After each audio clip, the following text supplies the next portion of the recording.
And I'm very pleased to have with us on the show right now Dr. Larry Schweikart, author of A Patriots History of the United States. And thank you so much for coming on the program. Hey, my pleasure. I wish that Cameron had let me know that we had confirmed you. I would have brought my copy from home so that you could have signed it for me. It's a great book, by the way. I love The Patriots History of the United States. I'm a huge history buff, and I've learned new things as I've been reading your book.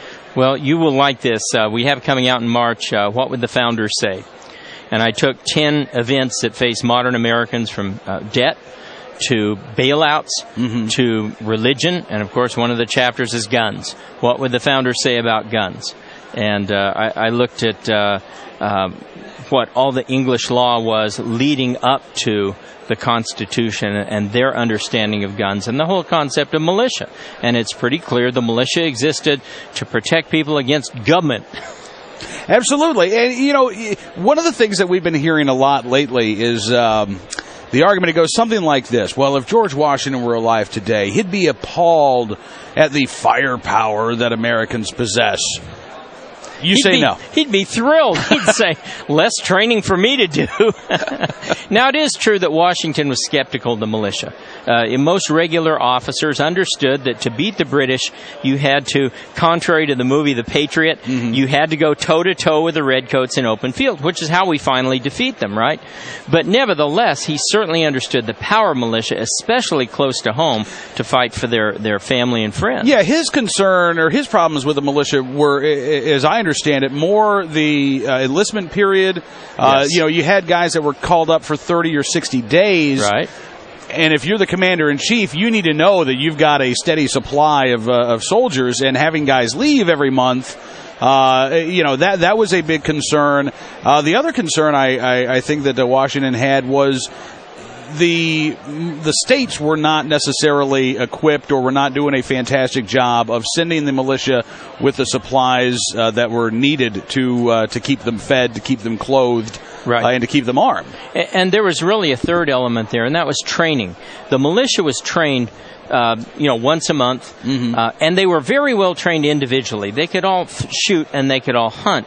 What they could not do was, on a regular basis, draw up in rank order and fire volleys, and one group reload while the other one was firing. And then, most important, they didn't carry bayonets. So it finally came down in most wars of the late 1700s, early 1800s. You'd fire a couple of volleys and you'd make a charge. And if you're a militiaman without a bayonet, you tend to get, those Ben Roethlisberger feet in there dancing around, because the guys are coming at you with the bayonet, and you only get one more shot before he's on you. Yeah. And so the idea, though, that the Founding Fathers would have objected to technological progress, you haven't found any evidence of that? No, I have found a slim argument about the bear arms phrase. That is to say, how far would they have gone to say that this is a weapon that an individual can bear? Can an individual bear a small machine gun? Probably. Can he bear a cannon? Probably not. I think maybe some of them would have drawn the line in terms of small thermonuclear devices that doesn't fall under the right to carry. But in terms of any firearm, I can't see them making an argument against it. Okay. Now, you said this book comes out in March? Right. I'm fascinated. When you talk about the founders, one of the things that I've noticed as I've done a lot of reading is that to assume that all of the founding fathers were of like mind misses the point entirely. Sure. They were very different guys. I mean, you have Jefferson and the so-called Virginia contingent of Madison and Monroe, and these were guys that were very states' rights oriented, very individual liberty oriented, and Washington accepted. And then you had the Federalists, who were much more interested in making sure that the nation could be held together despite these disparate views. So, you get a cross-section. I got some guff from including Paine as one of the founders, even though he's kind of a latecomer to America. So you get a lot of different views in there, but it's amazing how much they all shared many, many similar views. Yeah, and Paine is an interesting guy because, conservatives like Ronald Reagan used to quote Thomas Paine all the time, and George Will. It used to drive George Will crazy. I remember he wrote a column about there is no conservative way you can make the case that we have the power within ourselves to create the world anew as a conservative argument.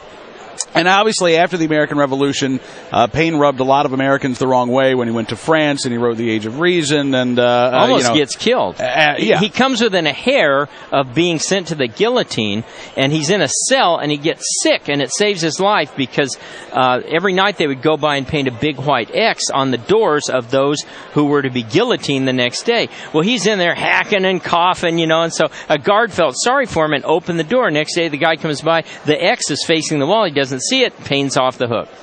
Paine was a guy, I guess my attitude towards Thomas Paine is that he was a guy who had the right idea about individual freedom and individual liberty, had some wrong ideas about government. Right. Is that a fair statement? Yeah, I think that's fair. And again, he comes over very late from England, so he absorbs kind of the worst of the king. Mm-hmm. So he kind of drifts more radical. But as we say, he's not one that's considered one of the founding fathers. His arguments are great, and certainly we all like common sense and Sunshine Patriots and all that sort of stuff. Right. But I don't think he would be considered up there with Franklin J. Madison and Jefferson. In terms of his intellectual, I mean, he could make sure. He could write something that would resonate in the hearts and the minds of Americans. But in terms of policy making, really, I mean, not even a blip. Right. In terms of what he was able to bring to the table for the United States. Right. Not a deep thinker when it comes to how do we set up a government. What about the difference, Dr. Schweikart, between the founding generation and the framing generation? I know there's a lot of overlap. But by the time the Constitution was written in 1787, a lot of Congress, was new compared to the Continental Congress in 1776. Was there any sort of, generational difference between the founders and the framers? Yeah, sure. And you also see, even for those who weren't generationally different, you see that they have lived through the Articles. And the Articles were so weak in so many ways that where they rebelled against England and the iron fist of George, now they're going, wait a minute, we can't go too far the other way. We can't get anything done. We can't get credit. You've got 14 separate entities trying to draft a treaty. You've got people rebelling because the tax policies are all screwed up. We need to get a little more cohesion on this. Yeah. It was interesting. I interviewed Harlow Giles Unger a few months ago. He's got a new biography of Patrick Henry that has come out. And again, a perfect example of the breadth of opinion at that time, because Patrick Henry, give me liberty, give me death. And the guy who said we are all Americans. I'm not a Virginian. Today we're all Americans. Said at the time of the Constitution, no, I'm a Virginian. He did not accept the idea of the U.S. Constitution. He thought that it placed way too much power in the hands of the federal government. Boycotted the convention, as I recall. Yeah. I mean, so. But then again, I reject the notion that you often hear from the uber libertarians that, throw the Constitutional Convention out. It's only the Declaration. No, Lincoln has it right. The Declaration is made whole by it's made manifest, and one without the other doesn't work. You need the idealism of the Revolution, and you need the practicality of the Constitution. Absolutely. I look at the Declaration as the spiritual backbone for this nation, and the Constitution is sort of the skeletal framework of the government. As you said, both are needed, yes, but both have very different purposes. And there's a really interesting phrase in there that people often overlook, and it's Jefferson says in the Declaration, and I won't quote it exactly, but it's something to the effect of, people will suffer with a bad government as long as they possibly can. That they'll suffer longer than they should just because they don't want to engage in a revolution or overthrow everything. And so when you talk to people around here and you get so many people come up, why aren't we doing something about all this? Well, we are. It takes a while. Why are so many people apathetic? Because that's the way people are, and that's how they were back in 1776. Mm-hmm. Absolutely. I'm curious, in the couple minutes we have left, I don't want to ask you who your favorite founder is, because that's probably an impossible question, but Who do you think the founder is that Americans should know more about? Probably Benjamin Rush. And Benjamin Rush, because his ideas were so important as to education. He, to my surprise, when I wrote the book, was a big believer in public education at the taxpayer's expense. But all of the founders believed that education should be patriotic history, mathematics and basic science, and above all, training in religion and civics, that you're trained in what they would call a civic religion, what it means to be God-fearing. Yeah, and the notion of civic virtue and public virtue was so instrumental to them, and it's nowhere to be found today, seemingly. No, it's sadly lacking, even among, as we see, some of our elected officials. Yeah. Well, again, I'm looking forward now to reading the new book. And again, what's the title? What Would the Founders Say? What Would the Founders Say? Comes out in March.